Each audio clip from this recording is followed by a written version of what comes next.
اب ہم آج کے ٹاپک کی طرف آتے ہیں۔ پچھلے ٹاپک میں ہم نے یہ ذکر کیا تھا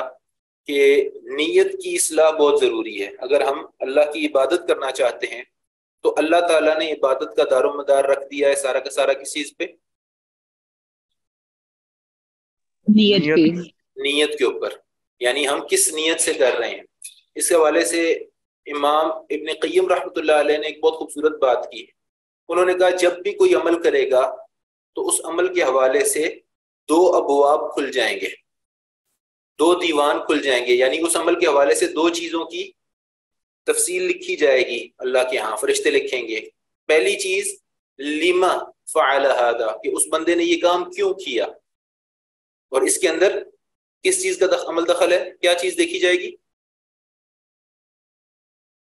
کسی نے کوئی کام کیوں کیا، اس کے اندر نیت دیکھی جائے گی۔ اور دوسری چیز، دوسرا دیوان ہوگا کہ اس نے یہ کام کیسے کیا، تو کیسے کرنے میں کیا دیکھا جائے گا کہ اس کا طریقہ کار کیا تھا اس عمل کو کرنے کا،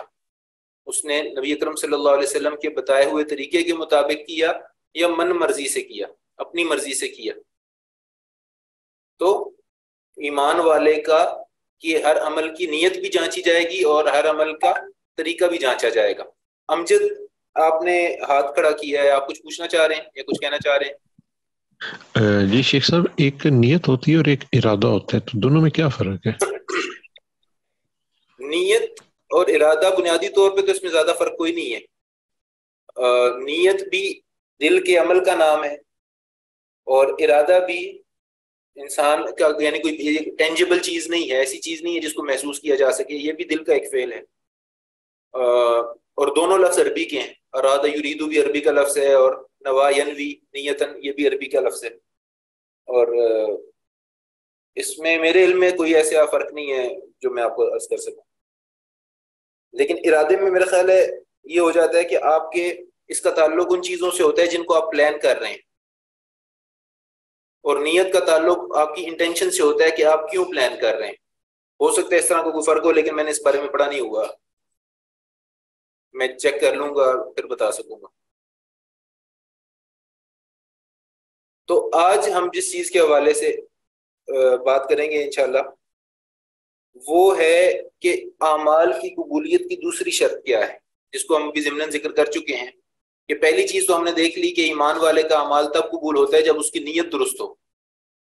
اور دوسری شرط یہ ہے کہ وہ نبی اکرم صلی اللہ علیہ وسلم کے طریقے کے مطابق کیا جائے وہ کام۔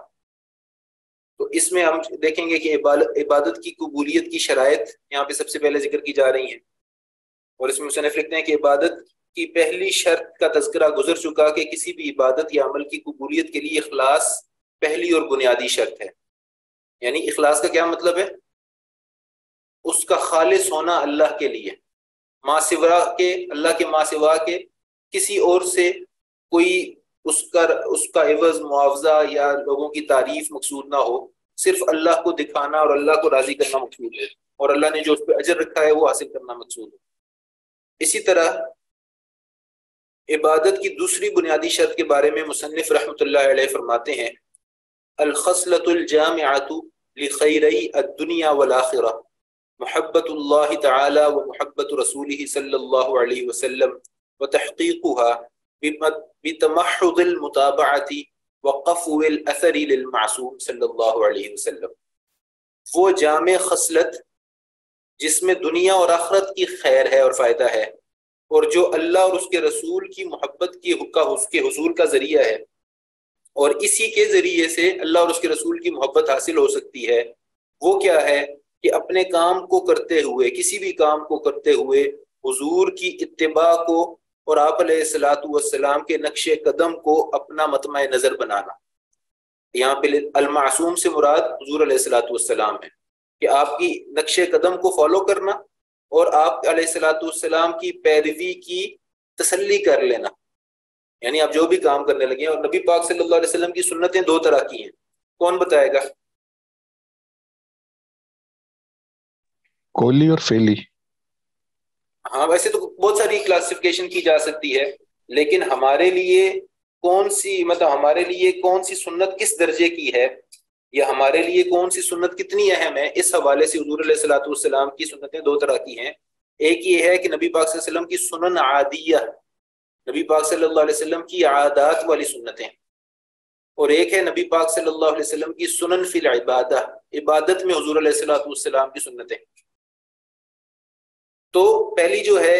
سنن عادیہ، عادت میں، یعنی مثال کے طور پہ سیدہ عائشہ رضی اللہ تعالی عنہ فرماتی ہیں کہ کان النبی صلی اللہ علیہ وسلم یحب التیمن فی کل شیء فی تنعلہ وترجلہ وطہورہ وفی شأنہ کلہ، کہ آپ علیہ الصلوۃ والسلام کو دائیں طرف سے شروع کرنا پسند تھا ہر کام میں، کنگھی کرتے ہوئے، جوتا پہنتے ہوئے، اور وضو وغیرہ یا ہاتھ دھوتے ہوئے یا وضو کرتے ہوئے، اور تمام کاموں میں نبی پاک صلی اللہ علیہ وسلم دائیں طرف سے شروع فرماتے تھے۔ پہلے دائیں طرف کے بال کنگھی کرتے تھے، اس طرح سے پہلے دایاں پاؤں پہنتے تھے جوتے کا، یا کپڑے پہنتے ہوئے بھی پہلے دایاں بازو پہنتے تھے، اور اسی طرح سے آپ علیہ الصلوۃ والسلام خیر کے تمام کام جو ہیں وہ دائیں طرف سے شروع کرتے تھے۔ اور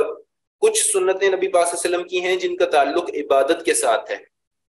یعنی نبی پاک صلی اللہ علیہ وسلم نے نماز کیسے پڑھی، نبی پاک صلی اللہ علیہ وسلم نے حج کیسے کیا، نبی پاک صلی اللہ علیہ وسلم نے طواف کیسے کیا، نبی پاک صلی اللہ علیہ وسلم نے روزہ کیسے رکھا، نبی پاک صلی اللہ علیہ وسلم نے دیگر عبادات، زکوٰۃ کے بارے میں کیا ارشاد فرمایا، قربانی کیسے فرمائی۔ تو جو سنتیں نبی پاک صلی اللہ علیہ وسلم کی عبادات سے متعلق ہے نا، ان کی اتباع واجب ہے، ان کی اتباع کے بغیر عبادت قبول نہیں ہوتی۔ یعنی آپ کو پتا ہو کہ نبی پاک صلی اللہ علیہ وسلم نے یہ عبادت اس طرح سے کی، اور آپ اس کے برعکس اگر کرتے ہیں تو پھر وہ عبادت قبول نہیں ہوگی۔ لیکن دوسری طرف سنن عادیہ ہیں، یعنی نبی پاک صلی اللہ علیہ وسلم کی روزمرہ کی سنتیں، جیسے مسواک کثرت سے کرنا حضور علیہ الصلوۃ والسلام کی سنت ہے، آپ علیہ الصلوۃ والسلام کا دائیں طرف سے کنگھی پہلے کرنا یا دایاں پاؤں پہلے جوتے کا پہننا، اور اسی طرح سے راستے کے دائیں طرف چلنا، اور نبی پاک صلی اللہ علیہ وسلم کا مصافحے میں اور سلام میں پہل کرنا، اور جو بھی بات کرنے آتا تھا اس کی طرف پورا متوجہ ہو کے بات کو سننا، اور آپ علیہ الصلوۃ والسلام کا چڑھائی پہ جاتے ہوئے اللہ اکبر کہنا اور اترتے ہوئے سبحان اللہ کہنا، اور اس طرح کی پانی کی سنتیں، پانی پینے کی بیٹھ کے پینا، 3 سانس میں پینا، اور چھوٹے چھوٹے گھونٹوں کے ساتھ پینا، اسی طرح کھانا کھانے کی سنتیں، اس طرح کی جتنی بھی سنتیں، تو یہ وہ سنتیں ہیں کہ اگر ان کی اتباع کی جائے گی تو ثواب ملے گا، وہ عمل عبادت بن جائے گا، اور اگر اتباع نہیں کی جائے گی غفلت کی وجہ سے تو گناہ نہیں ہوگا، اور اگر جان بوجھ کے چھوڑا جائے گا تو پھر گناہ ہوگا۔ سمجھ آ رہی ہے ان دونوں میں فرق کیا ہے؟ کہ نبی پاک صلی اللہ علیہ وسلم کی وہ سنتیں جن کا تعلق عبادت کے ساتھ ہے، ان سنتوں کی اتباع واجب ہے، ان کے بغیر عمل قبول نہیں ہوگا۔ ہاں یہ ہو سکتا ہے کہ کچھ اعمال جو ہیں نبی پاک صلی اللہ علیہ وسلم کے وہ مختلف فی ہوں، یعنی نبی پاک صلی اللہ علیہ وسلم کی کچھ سنتیں ایسی ہوں عبادات کے اندر جس میں علماء کا، صحابہ کا اور فقہاء کا، محدثین کا اس پر عمل کے حوالے سے اختلاف ہو، تو اختلاف کی صورت میں تو دونوں طرح سے عمل کیا جا سکتا ہے، لیکن اس میں بھی پوری تحقیق ہونی چاہیے اور کوشش ہونی چاہیے کہ نبی پاک صلی اللہ علیہ وسلم کی اتباع ہو، زیادہ سے زیادہ اقرب لعمل النبی صلی اللہ علیہ وسلم ہو، نبی پاک صلی اللہ علیہ وسلم کے عمل کے قریب ترین ہو۔ تو اختلافی امور میں تو گنجائش ہے، لیکن جس چیز میں آپ کو یقین ہو کہ حضور علیہ الصلوۃ والسلام نے اسی طرح سے کیا اور پھر کسی وجہ سے بھی اس کے خلاف کرنا، تو ایسی صورت میں عبادت قبول نہیں ہوگی۔ اور دوسری جو سنن عادیہ ہیں، جیسے سونے کا طریقہ ہے، دائیں کروٹ پہ سونا اور قبلے کی طرف منہ کر کے سونا، اور مسنون اذکار کر کے سونا اور اٹھ کے مسنون اذکار کرنا، تو اور اس طرح کی بازار میں جانے کی سنتیں، بازار میں پڑھنے والے اوراد، اور گھر سے نکلنے کی دعا، گھر میں داخل ہونے کی دعا، مسجد میں داخل ہونے کی دعا، مسجد سے نکلنے کی دعا، اور اس طرح کی جو سواری پہ چڑھنے کی دعا، سفر پہ جانے کی دعا وغیرہ، تو اس طرح کی جو سنن عادیہ ہیں ان کی اتباع میں بے حد و حساب ثواب ہے، اور اللہ کی محبت کا باعث ہے، اللہ کی محبت کے حصول کا باعث ہے۔ اور اگر اس میں اتباع نہ کی جائے گی تو گناہ تو نہیں ہوگا، لیکن انسان ادب سے یعنی اجر سے اور اس عمل کی عبادت بنانے سے محروم رہ جائے گا۔ تو یہ کہہ رہے ہیں کہ یہ جو خصلہ ہے، دوسری جو چیز ہے جس میں دنیا اور آخرت کی خیر ہے۔ دنیا اور آخرت کی خیر کیسے ہے؟ دنیا میں خیر اس طرح سے ہے کہ نبی پاک صلی اللہ علیہ وسلم کی جتنی سنتیں ہیں، وہ سنن عادیہ ہوں یا سنن فی العبادہ ہوں، وہ آسان ترین ہے، خوبصورت ترین ہے اور مکمل ترین ہے۔ نبی پاک صلی اللہ علیہ وسلم نے جتنی بھی سنتیں اپنائی ہیں وہ یونیورسل ہیں، اس طرح سے کہ اس پہ امیر بھی عمل کر سکتے ہیں، غریب بھی عمل کر سکتے ہیں، پاکستان والے بھی عمل کر سکتے ہیں، سعودیہ والے بھی کر سکتے ہیں، یورپ والے بھی کر سکتے ہیں، امریکہ والے بھی کر سکتے ہیں، آسٹریلیا والے بھی کر سکتے ہیں، افریقہ والے بھی کر سکتے ہیں، یعنی کوئی گاؤں والے بھی کر سکتے ہیں، شہر والے بھی کر سکتے ہیں، اور کسی تکلف کی ضرورت نہیں ہے۔ جیسے نبی پاک صلی اللہ علیہ وسلم کا کھانا کھانے کا طریقہ ہے، ہمیشہ دسترخوان بچھا کے آپ نے کھانا کھایا، تو اب کوئی بندہ نہیں افورڈ کر سکتا ڈائننگ ٹیبل لینا تو وہ بھی آرام سے کھا سکتا ہے، اور جو افورڈ کر سکتا ہے وہ بھی دسترخوان بچھا کے کھانا کھا سکتا ہے۔ اور اسی طرح سے نبی پاک صلی اللہ علیہ وسلم کا لباس کے حوالے سے جو سادگی آپ علیہ الصلوۃ والسلام نے اپنائی ہے اور جس کو پسند فرمائے تو وہ سب کے لیے ممکن ہے۔ اسی طرح سے آپ علیہ الصلوۃ والسلام کا زندگی گزارنے کی جو بھی معمولات ہیں وہ آسان بھی ہیں، مکمل ترین بھی ہیں اور خوبصورت ترین بھی ہیں۔ تو دنیا کی خیریں اس لیے ہیں، اور آخرت کی خیریں کیا ہیں کہ وہ عمل آپ کا اللہ کی نظروں میں محبوب بن جائے گا، یعنی آپ کا سونا بھی عبادت بن سکتا ہے۔ ہم اپنی زندگی کا کم از کم 1/4 حصہ سو کے گزارتے ہیں، ایسے ہی ہے، دن اور رات میں ملا کے تقریباً 6 گھنٹے تو ہم سوتے ہیں نا،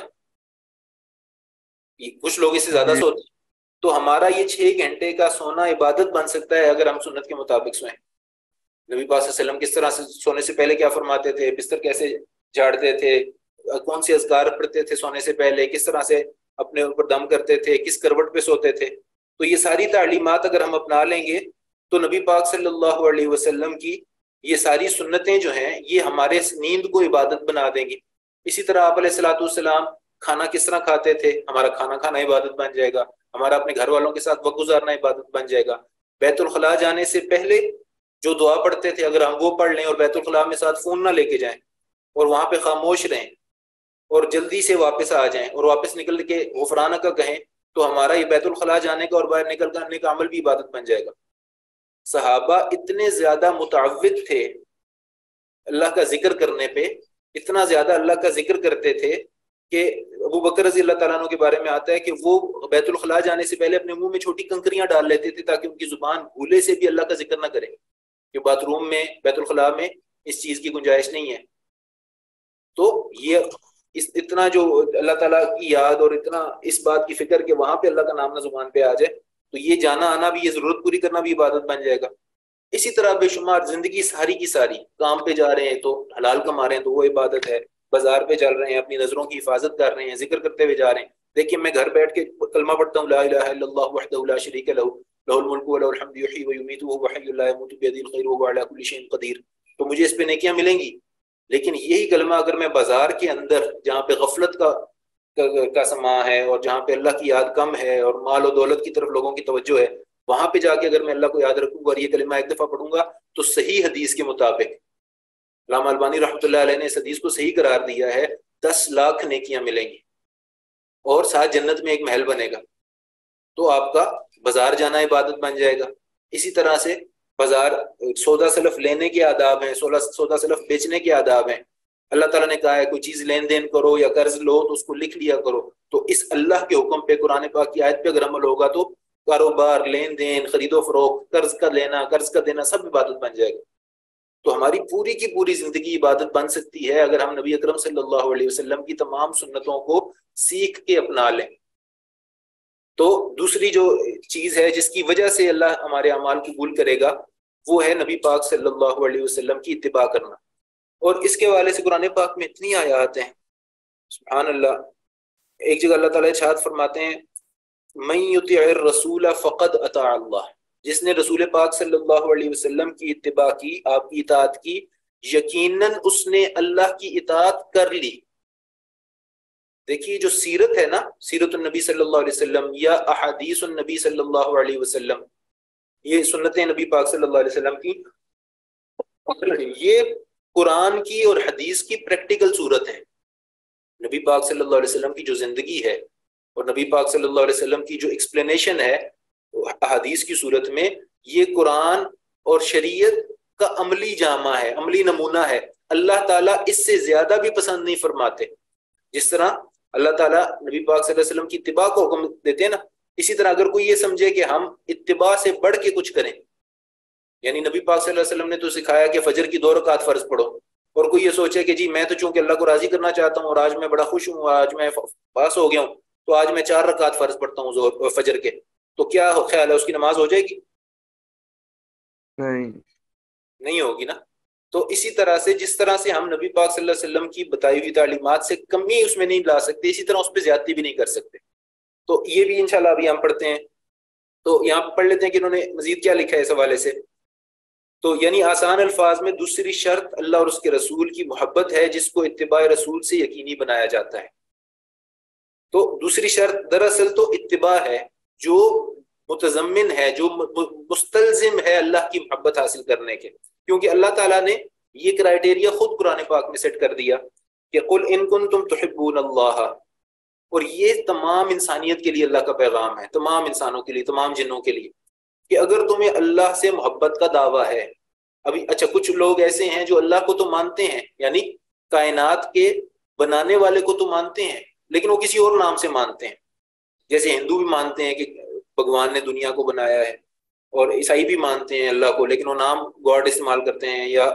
اپنی اور زبانوں میں مختلف نام استعمال کرتے ہوں گے۔ اسی طرح یہودی بھی مانتے ہیں، سکھ بھی مانتے ہیں، لیکن یہ سارے دعویٰ کرتے ہیں اللہ سے محبت کا، اور مسلمان بھی الحمدللہ اللہ کو مانتے بھی ہیں اور اللہ تعالیٰ سے محبت کا دعویٰ بھی کرتے ہیں۔ تو اللہ تعالیٰ نے کہا ہے کہ یہ سارے کے سارے دعوے دھرے کے دھرے رہ جائیں گے اگر محمد صلی اللہ علیہ وسلم کی اتباع ساتھ شامل نہیں ہوگی۔ اللہ تعالیٰ نے حضور علیہ الصلوۃ والسلام کی بعثت کے بعد آپ علیہ الصلوۃ والسلام کو قیامت تک آنے والے ہر انسان کے لیے نمونہ، اسوہ، قدوہ، رول ماڈل بنا دیا ہے۔ اب آپ علیہ الصلوۃ والسلام کی اتباع سے ہٹ کے اگر کوئی اپنے طریقے سے اللہ سے محبت کرنا چاہے گا اور اپنے انداز میں اللہ کو راضی کرنا چاہے گا اور اپنے طریقے سے اللہ کی عبادت کرنا چاہے گا تو اس کی وہ اعمال بالکل قبول نہیں ہوں گے۔ یہ بھی آیت ہے اور قرآن پاک کی آیت، اللہ فرماتے ہیں یا ایھا الذین آمنوا اطیعوا اللہ واطیعوا الرسول ولا تبطلوا اعمالکم، اے ایمان والو اللہ اور اس کے رسول کی اطاعت کرو اور اپنے اعمال کو ضائع نہ کرو، اپنے اعمال کو باطل نہ کرو، ضائع نہ کر دو۔ تو اللہ تعالیٰ فرما رہے ہیں کہ اگر تمہیں یہ دعویٰ ہے کہ تم اللہ سے محبت کرتے ہو تو ان سے فرما دیجئے فاتبعونی، تو بس کیا کرو، میری اتباع کرو۔ نہ صرف یہ کہ تمہارا دعویٰ ویلڈ کنسیڈر کیا جائے گا، تمہارے اس دعوے کو مان لیا جائے گا، بلکہ تمہیں اس کا ریوارڈ کیا ملے گا کہ تمہارا دعویٰ بھی مقبول اور ساتھ ہی اللہ کی محبت بھی مل جائے گی۔ یحببکم اللہ، تم میری اتباع کرو اللہ تم سے محبت کرے گا، اور صرف محبت ہی نہیں کرے گا، وَيَغْفِرْ لَكُمْ ذُنُوبَكُمْ، چونکہ تم انسان ہو، چونکہ تم غلطیاں کرتے ہو اور تم غلطیوں کے عادی ہو اور تمہیں بنایا ہی غلطیاں کرنے کے لیے ہے۔ یعنی انسان فطری طور پہ اس کی جبلت میں شامل ہے کہ وہ نیکی بھی کرتا ہے، گناہ بھی کرتا ہے، لیکن گناہ کے بعد شرمندہ ہوتا ہے، معافی مانگتا ہے، توبہ کرتا ہے اور اپنی اصلاح کر لیتا ہے۔ یہی تزکیہ ہے، یہی کامیابی کا راستہ ہے۔ تو اللہ تعالیٰ کیا کرے گا، اگر تم حضور کی اتباع شروع کر دو گے تم سے محبت بھی کرے گا، اللہ کے تم محبوب بن جاؤ گے۔ یعنی اس سے پہلے تم دعویٰ کر رہے تھے اللہ کی محبت کا، اب تم نے اتباع حضور کی شروع کی تو اب تم اللہ کے محبوب بن گئے، اور ساتھ ہی تمہاری غلطیاں، لغزشیں، بھولیں بھی اللہ تعالیٰ نے معاف کر دی۔ واللہ غفور الرحیم، اللہ تعالیٰ معاف کرنے والا ہے، اللہ رحم کرنے والا ہے، کہ اگر تم اللہ تعالیٰ سے محبت رکھتے ہو تو میری تابع داری کرو، خود اللہ تعالیٰ تم سے محبت کرے گا اور تمہارے گناہ معاف فرما دے گا، اور اللہ تعالیٰ بڑا بخشنے والا مہربان ہے۔ مصنف رحمہ اللہ اس اصول کی اہمیت بیان کرتے ہوئے فرماتے ہیں کہ یہ بات اور اصول اس کتاب کی بنیاد ہے۔ یعنی وہ یہ کہنا یہ چاہ رہے ہیں کہ اتباع رسول کے اندر سارے آداب بھی آ جاتے ہیں، اور اتباع رسول کے اندر اصلاح نیت بھی آ جاتی ہے، اور اتباع رسول کے اندر ایمان بھی آ جاتا ہے، اور اتباع رسول کے اندر دنیا اور آخرت کی کامیابی بھی آ جاتی ہے، اور اتباع رسول کے اندر گناہوں کی مغفرت اور بخشش بھی آ جاتی ہے۔ تو وہ بالجملہ مجموعی طور پر فَهَذَا أَصْلُ هَذِهِ الْحُلْيَةِ وَيَقَعَانِ مِنْهَا مَوْقِعُ التَّاجِ مِنَ الْحُلَّةِ، کہ اس کتاب کا اصل جو لب لباب ہے، جو مغز ہے، وہ یہی زیور ہے، اور اس کی مثال ایسے ہے کہ گویا انسان ایک خوبصورت لباس پہنے اور سر پہ تاج رکھ لے۔ تو یہ باقی باتیں خوبصورت لباس کی مانند ہیں، اور یہ اتباع رسول کا جو ایک اصول ہے، اتباع سنت کا جو اصول ہے، یہ گویا لباس کے اوپر تاج کی طرح ہے۔ تو یہ کہتے ہیں کہ یہ کتاب کی بنیاد ہے اور اس کا مقام لباس کے حوالے سے سر پر تاج کا ہے۔ تو مذکورہ شرائط کے بارے میں امام ابن قیم الجوزی رحمۃ اللہ علیہ فرماتے ہیں کہ ما من فعل یا من فعلۃ وان صغرت الا ينشر لها دیوانا، جو ہم نے بات پہلے بھی کی تھی کہ کوئی بھی عمل ایسا نہیں ہے بے شک وہ جتنا بھی چھوٹا ہو کہ اس کے حوالے سے دو باتیں لکھی جاتی ہیں، اس کے حوالے سے دو چیپٹرز کھل جاتے ہیں، لیما و کیفا، کہ یہ عمل کیوں کیا جا رہا ہے اور کیسے کیا جا رہا ہے، اے لیما فعلتا و کیفا فعلتا، یعنی تم نے یہ کام کیوں کیا اور یہ تم نے کام کیسے کیا۔ کوئی ایسا عمل نہیں چاہے وہ چھوٹا ہی کیوں نہ ہو مگر اس کے لیے دو دیوان پھیلا دیے جاتے ہیں، یعنی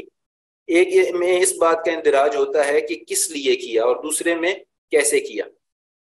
یعنی کسی بھی عمل کے بارے میں دو چیزیں لکھی جاتی ہیں اور ان کا اندراج ہوتا ہے، ایک یہ لکھا جاتا ہے کہ وہ عمل کس لیے کیا گیا، کیا وہ اللہ کے لیے خالصتاً کیا گیا یا پھر کسی اور کے لیے بھی کیا گیا، اور دوسرا یہ ہے کہ وہ کیا کیسے، کیا وہ اللہ کے رسول صلی اللہ علیہ وسلم کی سنت کے مطابق تھا بھی کہ نہیں۔ اس دوسری شرط کے بارے میں آپ علیہ الصلوۃ والسلام نے ارشاد فرمایا من احدث فی امرنا هذا ما لیس فیہ فہو رد، جس نے ہمارے اس دین کے معاملے میں کوئی ایسی چیز ایجاد کی یا ایسی چیز اس میں انٹروڈیوس کروائی، داخل کی، جو اس کا حصہ نہیں تھی تو وہ مردود ہے، وہ رد ہے۔ عائشہ رضی اللہ عنہا نے بیان کیا کہ رسول اللہ صلی اللہ علیہ وسلم نے فرمایا جس نے ہمارے دین میں از خود کوئی ایسی چیز نکالی جو اس میں نہیں تھی تو وہ رد ہے۔ اس کی بنیاد کیا ہے؟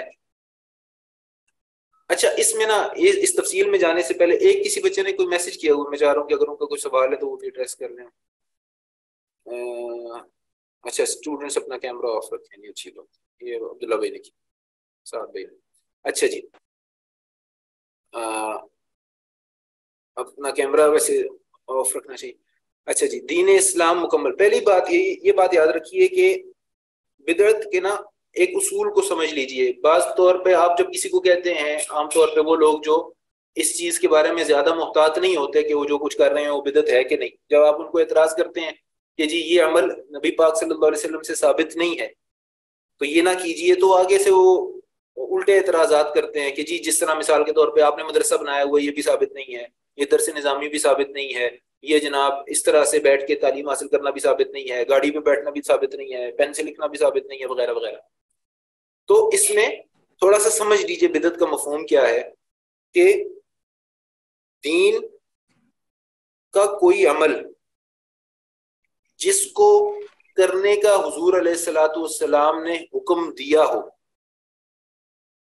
اس کو پورا کرنے کے لیے کوئی طریقہ کار انٹروڈیوس کروانا بدعت نہیں ہے۔ مثال کے طور پہ اللہ تعالیٰ کے نبی نے کہا کہ طلب العلم فریضۃ علی کل مسلم و مسلمہ، کہ ہر مسلمان مرد اور عورت کے اوپر دین کا علم حاصل کرنا فرض ہے۔ تو اب دین کا علم حاصل کرنا جو کہ فرض ہے، اس کو ممکن بنانے کے لیے کوئی پروگرام کرنا، اس کے کو آرگنائز کرنا اور اس کے لیے کچھ اصول و ضوابط بنانا بدعت نہیں ہے، چونکہ اسی مقصد کے حصول کے لیے یہ ترتیب دی جا رہی ہے۔ لیکن کوئی ایک ایسا عمل ہے جس کے بارے میں نبی پاک صلی اللہ علیہ وسلم نے حکم ہی نہیں دیا، جو اصلاً اصالتاً حضور علیہ الصلوۃ والسلام سے ثابت ہی نہیں ہے،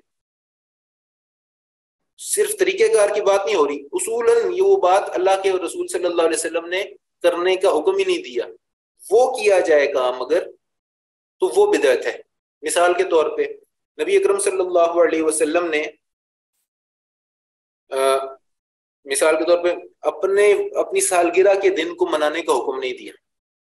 نبی پاک صلی اللہ علیہ وسلم کی تاریخ ولادت پتہ تھی صحابہ کو، اور حضور علیہ الصلوۃ والسلام کو دن بھی پتہ تھا، اور نبی اکرم صلی اللہ علیہ وسلم سے ایک دفعہ پوچھا گیا جی آپ جو پیر کے دن روزہ رکھتے ہیں یہ کس لیے؟ تو آپ علیہ الصلوۃ والسلام نے فرمایا کہ یوم الاثنین الذی ولدت فیہ، کہ پیر کے دن میں پیدا ہوا تھا اس لیے روزہ رکھتا ہوں۔ تو حضور علیہ الصلوۃ والسلام کو پتہ تھا، مورخین کو، صحابہ کو پتہ تھا تاریخ پیدائش کا، اور نبی پاک صلی اللہ علیہ وسلم کی نبوت کے اندر،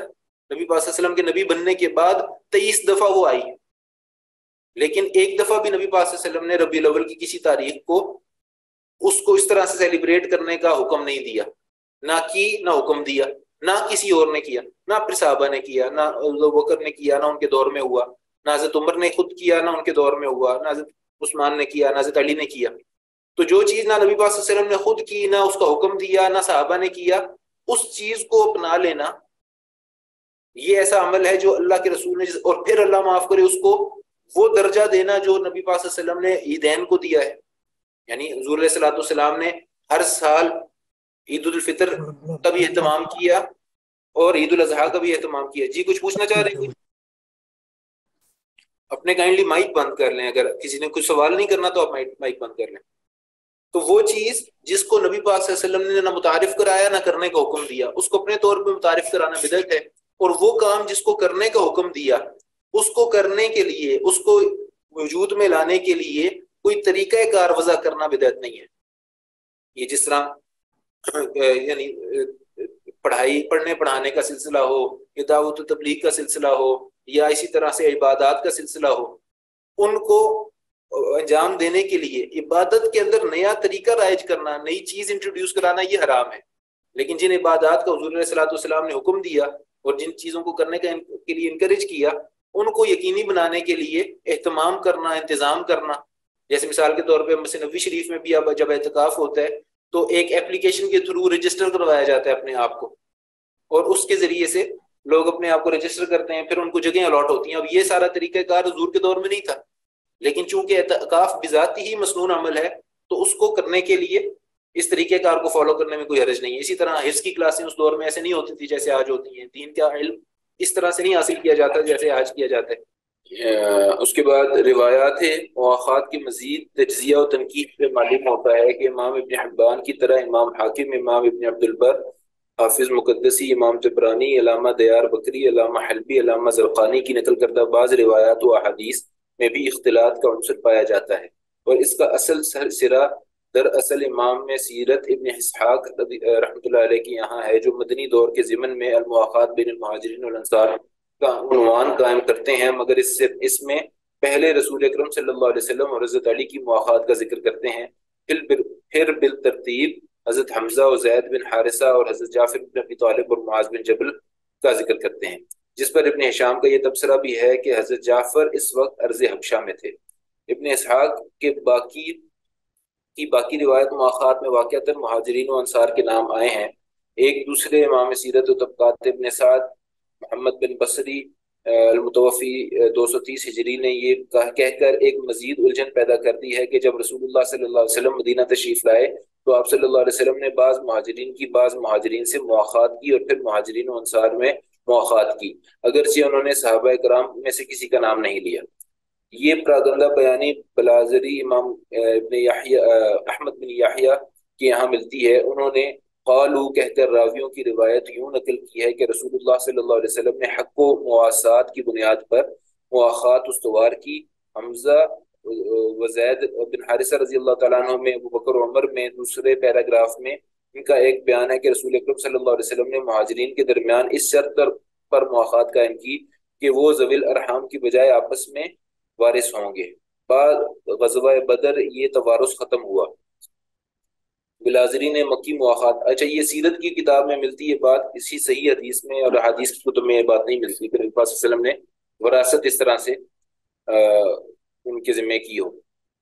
یعنی ان کو کہا ہو کہ وراثت میں ایک دوسرے کو حقدار ٹھہرانا ہے۔ بلادری نے مکی مواخات کا حوالہ نہیں دیا، پھر بعد میں مدنی مواخات کا اسی تسلسل کے ساتھ ذکر کیا ہے، مگر ان کی مواخات کی روایات مدنی دور ہی سے متعلق ہیں۔ وہ انصار و مہاجرین کا عنوان اور ہجرت مدینہ کا کوئی تذکرہ نہیں، تاہم آخری پیرے میں مہاجرین و انصار کا حوالہ موجود ہے کہ ان میں سے کوئی ایسا نہیں رہا تھا جس کی مواخات استوار نہ کی گئی۔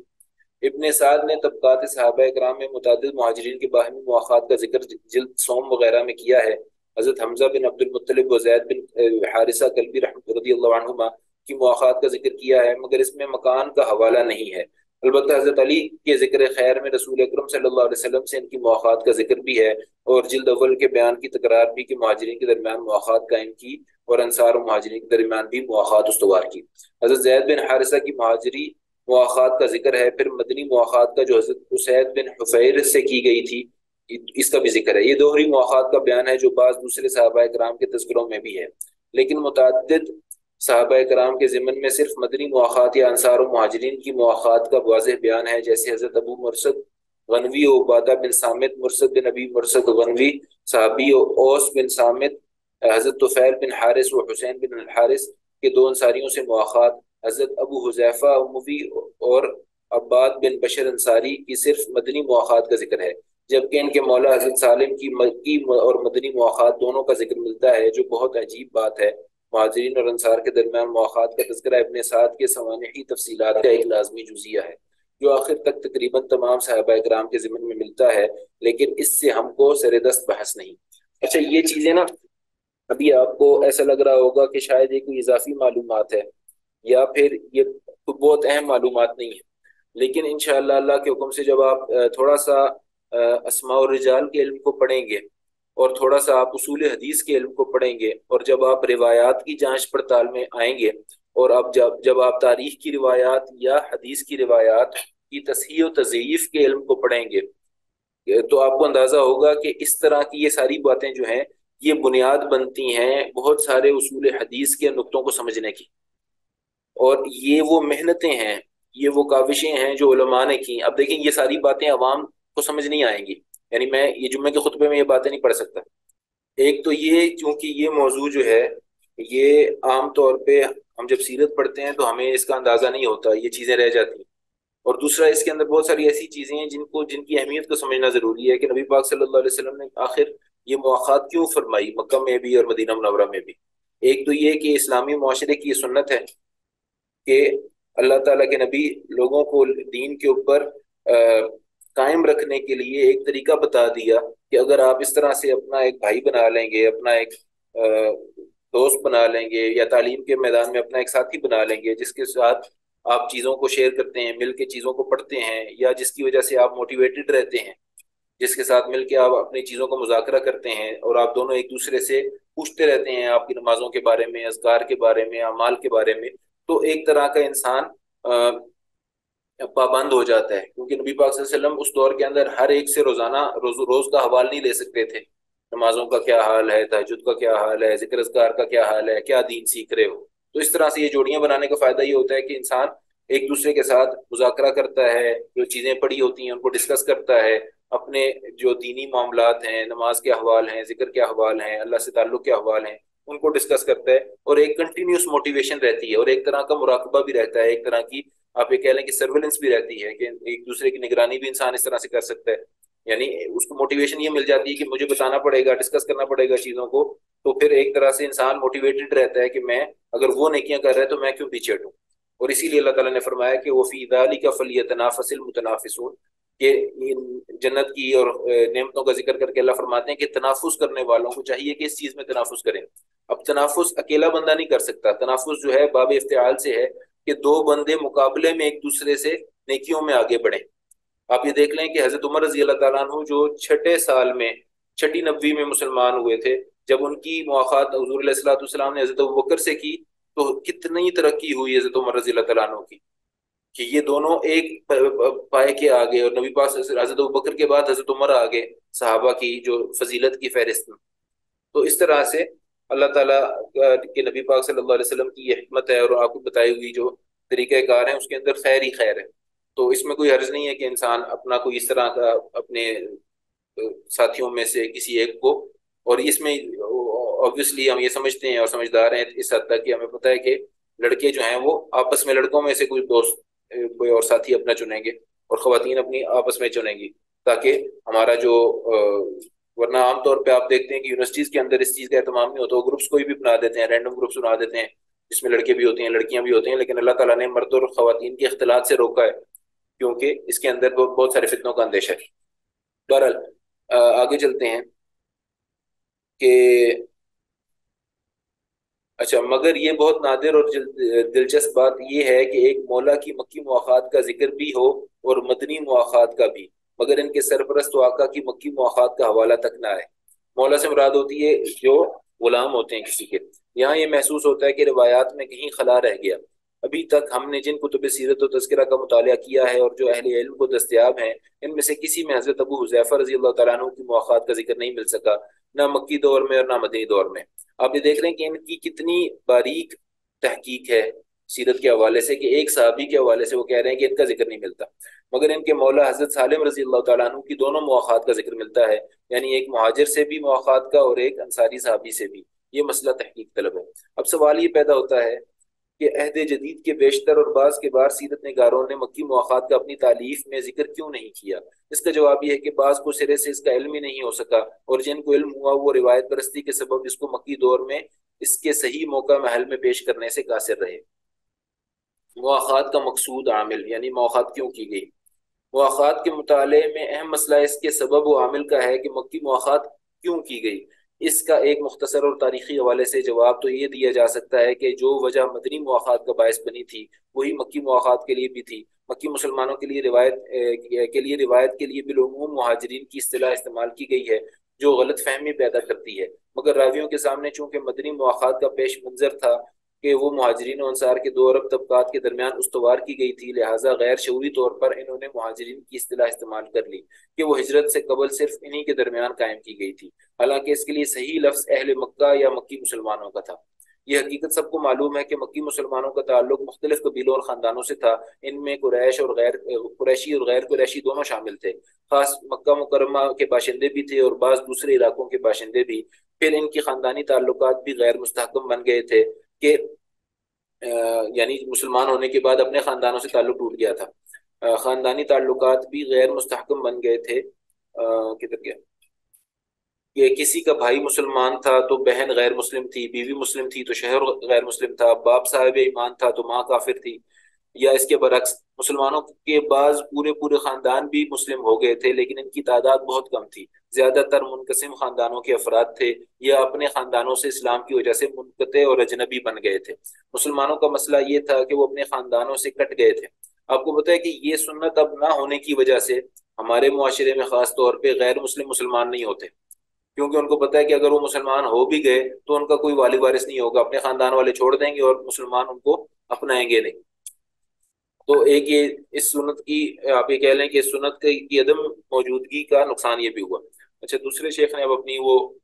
لنک شیئر کر دی ہے تو میں مزید تاخیر نہیں کرتا، مختصراً آپ کو بتا دوں کہ اس کے جو فوائد تھے ان میں سے تین ہی انہوں نے لکھے ہیں کہ ایک تو خاندانی روابط سے محروم مسلمانوں کو